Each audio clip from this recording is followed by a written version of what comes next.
안녕하십니까. 오늘은 23번째 스토리텔링 강의를 시작하도록 하겠습니다. 23번째 강의는 이제 성경 스토리텔링을 가지고 어떤 실제적인 사역을 할 수 있겠는지를 몇 번에 걸쳐서 나누도록 하겠습니다.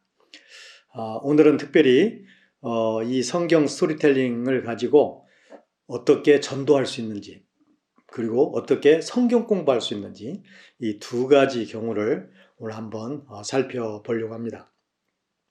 먼저 이 성경 스토리텔링을 통한 전도와 성경 공부를 살펴보기 전에 간단한 이야기 하나를 해드리겠습니다. 19세기 프랑스의 파리에서 있었던 일입니다. 그때 큰 폭동이 일어났고 육군 소대 지휘관이 상관으로부터 엄중한 명령을 받았습니다.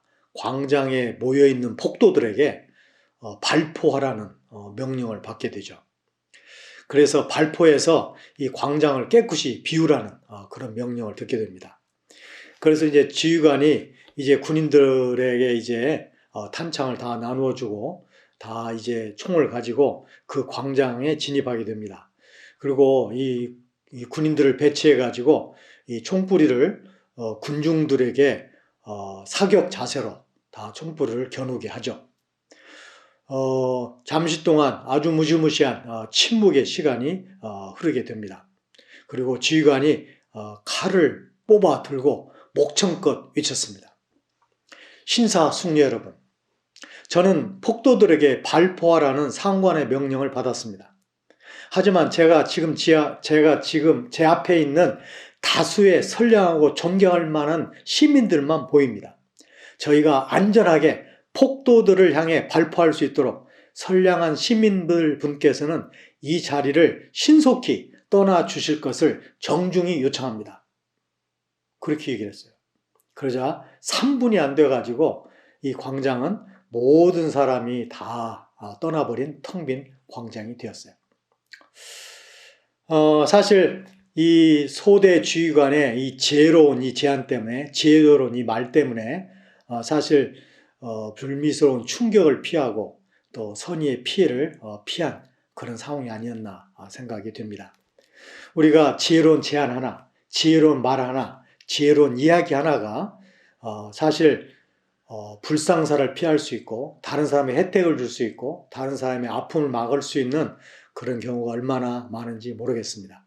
지혜로운 이야기 하나, 지혜로운 성경 이야기 하나가 신앙인들에게 문제 해결을 도울 뿐만 아니라 하나님의 위로를 주고 또 그들에게 하나님의 뜻을 발견케 만들고 하나님의 인도를 받게 만드는 그런 경우가 얼마나 많은지 모르겠습니다. 오늘 이제 그 이야기와 관련지어서 어떻게 성경 이야기를 가지고 우리가 전도할 수 있겠는가, 이 문제를 가지고 살펴보려고 합니다.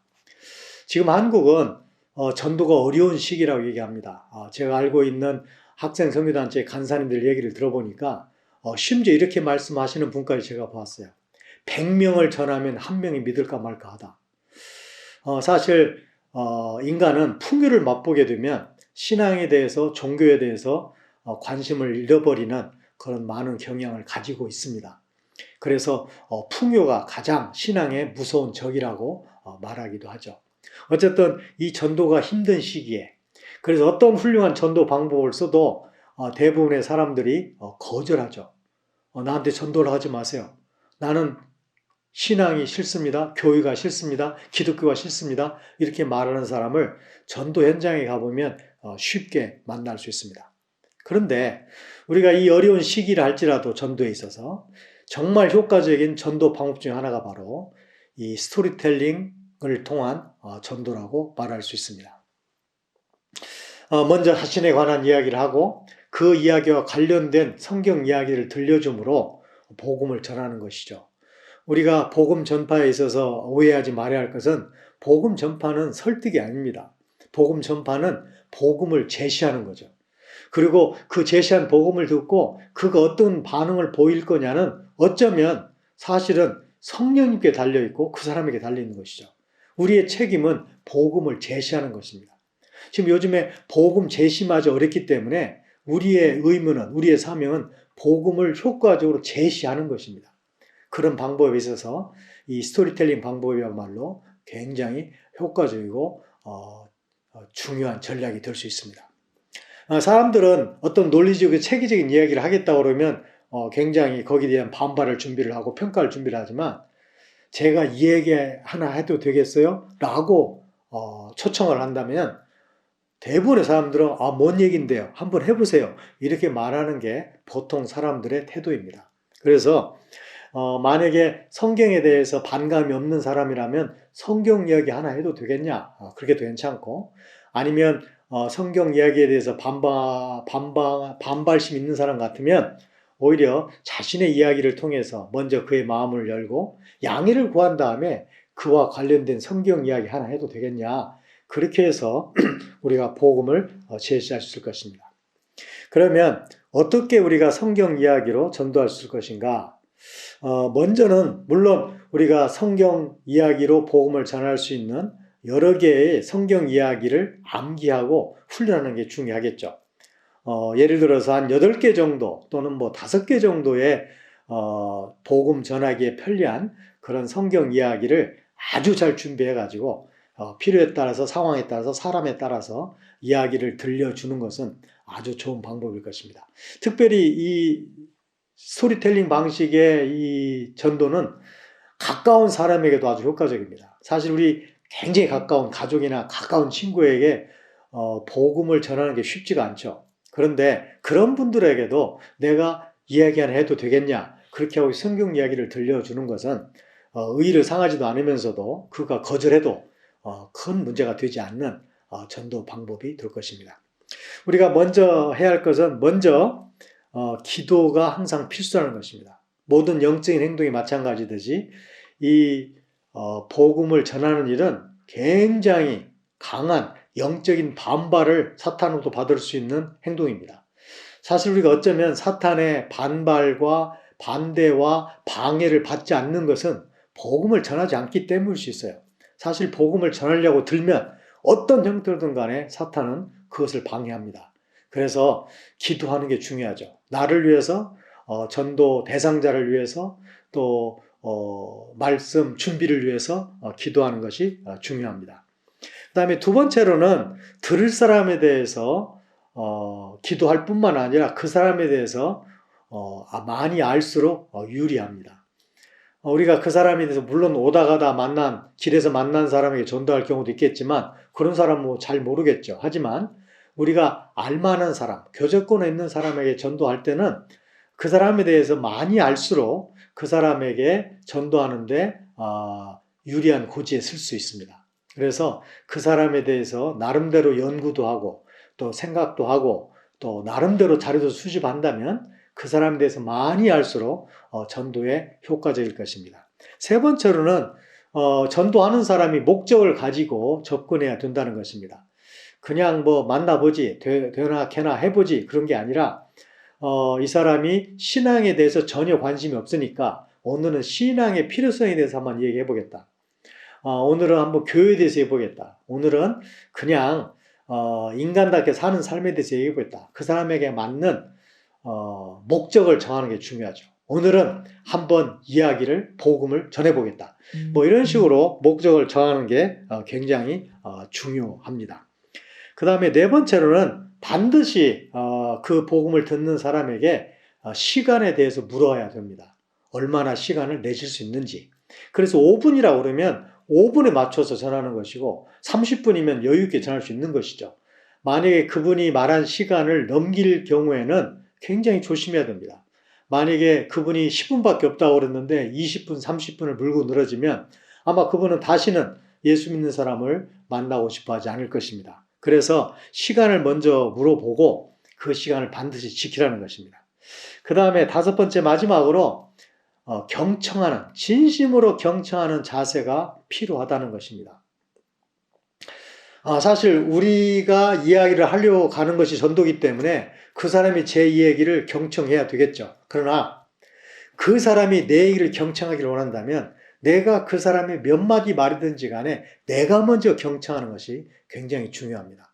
내가 그분의 한마디 한마디, 한 문장을 경청한다면 그 사람도 내 말을, 내 이야기에 경청할 것이기 때문에 그렇습니다. 그래서 우리가 이제 효과적으로 우리가 복음을 전하기 위해서 준비할 수 있는 게 뭐냐면 우리가 자신의 이야기를 준비하는 것도 필요합니다. 우리가 그런 이야기를 우리가 보통 스프링보드 이야기라고 합니다. 마치 다이버들이 스프링보드를 사용해서 더 높게, 더 빠른 속도로 더 깊게 물에 뛰어들 수 있는 것처럼 어쩌면 우리 성경 이야기를 그에게 잘 전달할 수 있는 스프링보드와 같은 그런 이야기가 우리 자신의 간증거리, 우리 자신의 경험, 우리 자신의 이야기라고 말할 수 있습니다. 그래서 우리 인생을 돌아보는 것이 참 필요합니다. 우리 이야기를 만들려면, 만드는 게 아니고 우리 이야기를 정리를 하려면.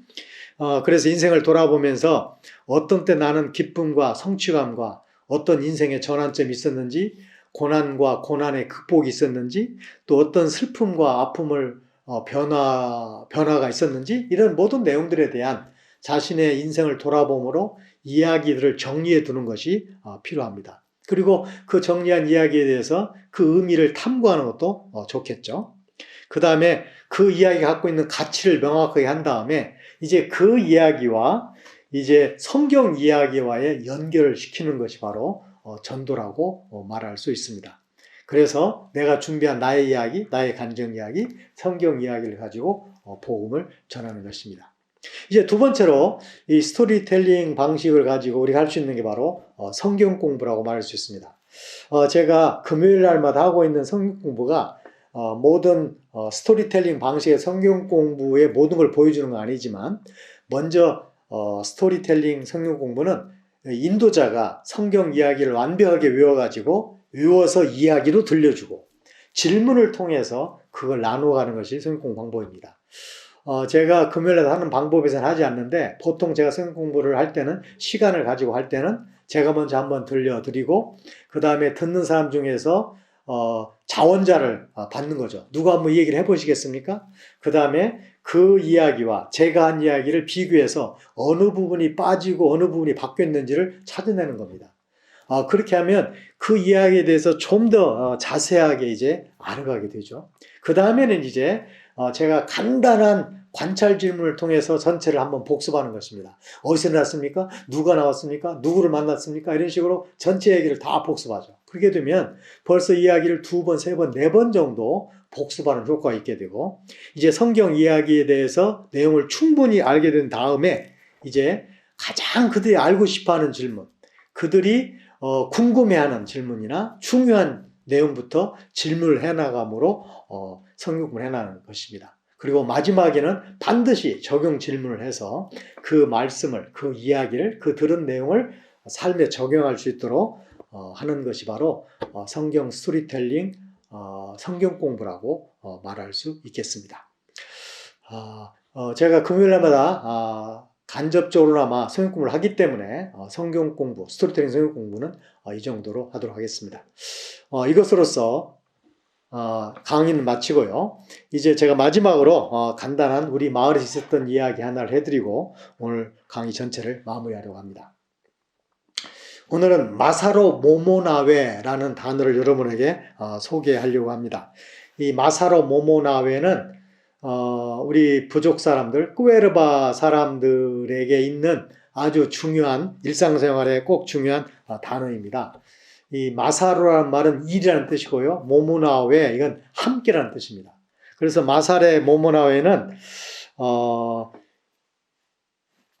동역한다, 일을 함께한다 그런 의미입니다.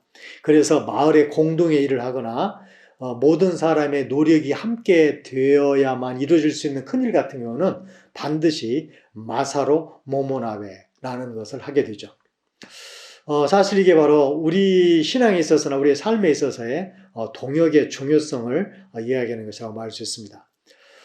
대개 이제 우리 마을에 있는 마을길에 그 풀을 제거하고 물길을 내고 이런 모든 것들은 마사로 모모나웨라고 우리가 부릅니다. 근데 한 번은 제가 이제 동네에 풀을 길에 깎는데 아니 동네 사람들이 협조를 많이 하지 않는 거예요. 사실 이건 우리 모든 동네 사람 일인데. 그래서 제가 우리 언어 조력자들과 저와 함께 10명 정도가 함께 나가서 정말 제가 그날 구슬땀 흘리면서 뭐 더운 주방이니까요. 한 몇 시간 동안을 풀을 자르고 길을 정리하는 일을 했어요. 제가 그 다음부터 사실 우리 동네에 큰 변화가 일어났습니다. 제가 그 전에는 바쁘다는 핑계로, 저는 또 일을 시키는 입장이라는 핑계로 일을 함께 하지 않고 일을 했으면 좋겠다, 일을 하자, 이렇게만 얘기했는데, 제가 그날은 아예 정말 함께 제가 일을 직접 한 거죠.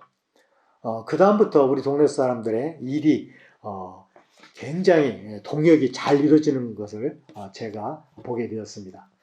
같은 리더십이라도 솔선수범하는 리더십, 그 다음에 성경 이야기를 들려줬으면 성경 이야기에 나오는 내용을 그대로 실천하는 그런 이야기꾼, 그런 사람들의 이야기와 그런 사람들의 가르침과 그런 사람들의 사역은 훨씬 더 다른 사람들의 동역과 다른 사람들의 순종과 다른 사람의 협력을 많이 이끌어낼 수 있는 게 아닌가, 그런 체험을 하게 되었습니다. 그런 이야기를 하는 사람들이 그런 삶이 있는, 또 솔선수범하는 그런 모습들이 나타났으면 좋겠습니다. 이것으로 23번째 강의를 마치도록 하겠습니다.